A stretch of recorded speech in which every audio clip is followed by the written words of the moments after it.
Jesse was saying, while we're waiting for Fetch to come to mainnet, we have been doing a lot of work on testnet behind the scenes, while Core and Earn have been available on testnet for a while now. We actually have the next version of Core ready to go. We had to rewrite the entire front end to accommodate the upgrade to Wallet Connect V2. And that's, not a lot of DeFi protocols are finding that it's a very complicated process to do that. And that's why you don't see a lot of tools yet compatible with Wallet Connect V2. Now, if you don't use MetaMask, but you use like other wallets out there, you're very much reliant on that. And Wallet Connect retired their V1, so they're not going to be supporting it any longer, and kind of forced everyone to, have to start making this transition. So our Earn protocol will be adapted soon. Our Core has already been moved into Wallet Connect V2. Our Amplifier platform was already made Wallet Connect V2 compatible. So we have a lot of that work already laid out. We still need to do Pixel Park, but we have each of these tools that are coming together, as well as testing Fetch integration, and a couple of other things that we won't get into just yet on testnet, in private testnet.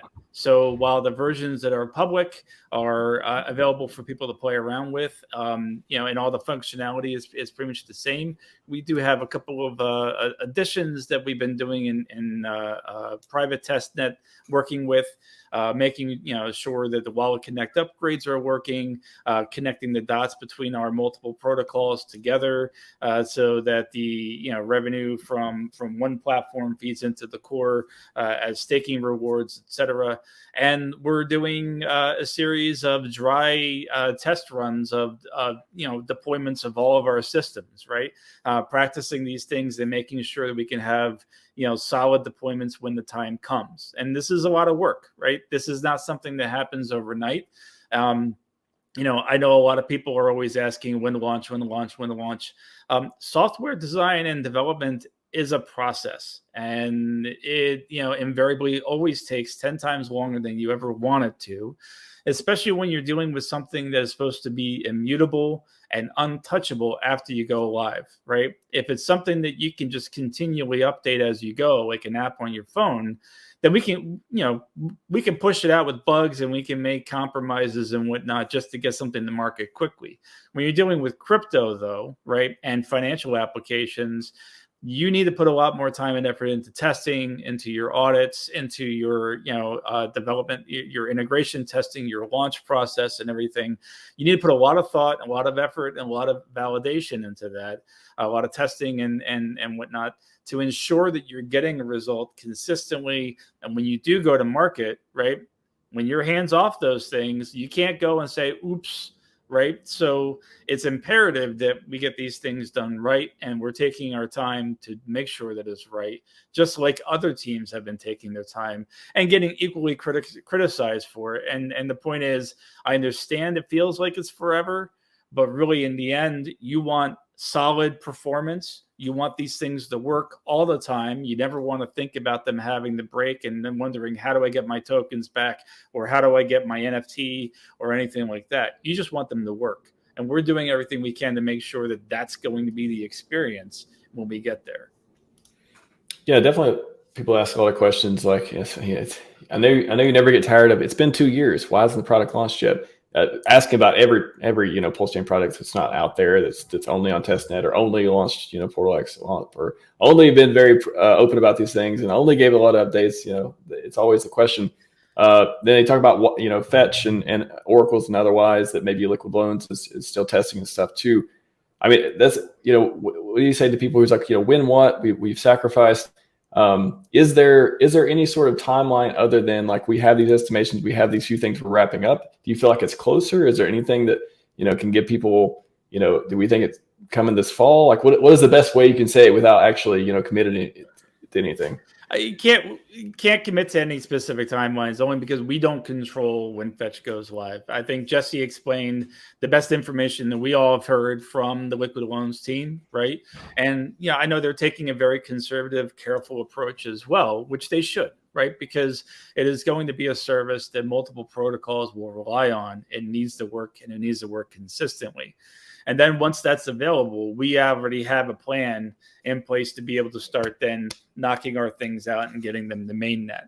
So, we're just trying to make sure that we're ready. So when the time comes, we can move, and we can move, quickly and decisively with our deployments. And we're still developing some things that haven't even hit testnet yet. So, we had Amplifier for liquid loans ready for a public testnet right before liquid loans experienced that one issue on testnet, right? So that kind of scrapped that whole idea, and now they've relaunched. They have new contracts, so now we're going back and we're retesting our platform against the new contracts just to make sure that everything's remapped over properly. So, we're getting ready for Amplifier to come to a public test net.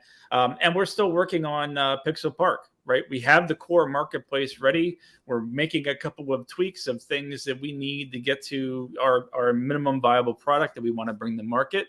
And hopefully that will be coming to a public test net relatively soon, sometime this fall as well. So, you talk about some projects, they announced something 2 years ago and they built one thing and they barely have it on testnet.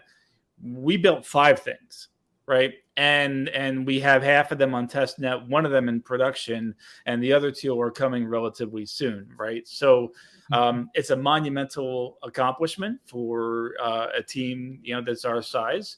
And it's, we took on a lot, we've accomplished a lot. And I think when everyone starts to see the enormity of what we're bringing to the market, when all these things start going live, it'll really start to make sense.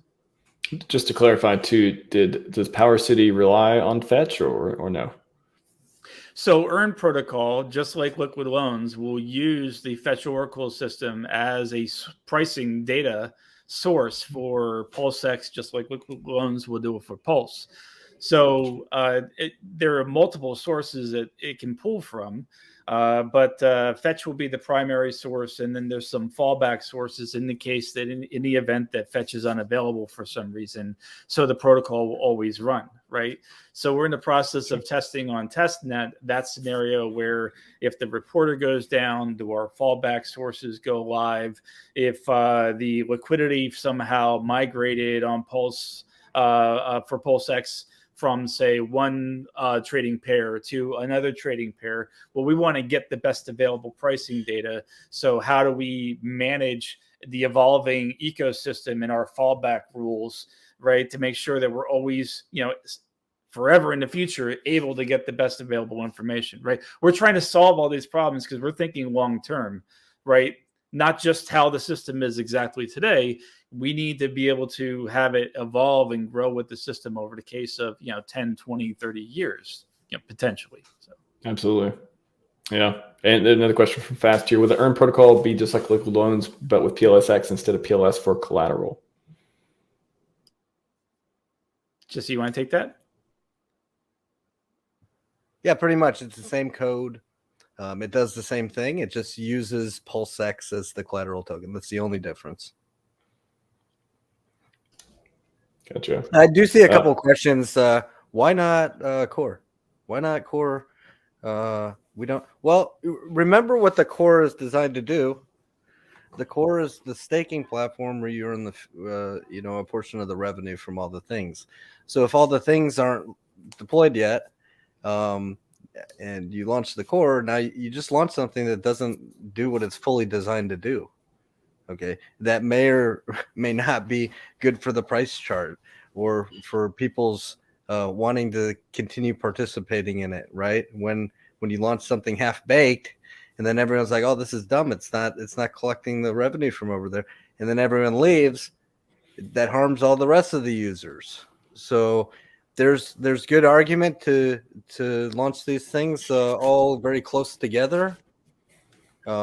There's other arguments in place that you could launch it first, and then we know that the fees will come later. It's just at this moment in time, the decision we've made is we think it's best that all these things kind of launch together. think of it this way: you go to a car dealership and you order a car based on what you saw, the display model you saw within the dealership, right? And they then wheel it out to you on a trolley because it's got no tires. You get the full car and everything, but the tires won't be available until the manufacturer has a new design. We don't know when that design is going to be available, but here you can take the car home and we'll give you the trolley that you can push it down the road on, right? That's kind of like what you're getting, where it's not what you wanted. It can't do what you want it to, even though it is a car. It can function. You can start the engine and you can run it, but you can't drive down the roads from point A to point B in it yet, right? So you want all the components together. You want the ecosystem working together so that everything is doing its part. Then you have everything working together. Otherwise, you only have a sliver of it and you don't have your full functionality. I'm just glad that PulseChain launched. I'm just, everything else it comes when it comes. Like if I'm glad we're not up here being like, so when do you guys think when do you think PulseChain is going to launch? I'm glad we're not doing that anymore.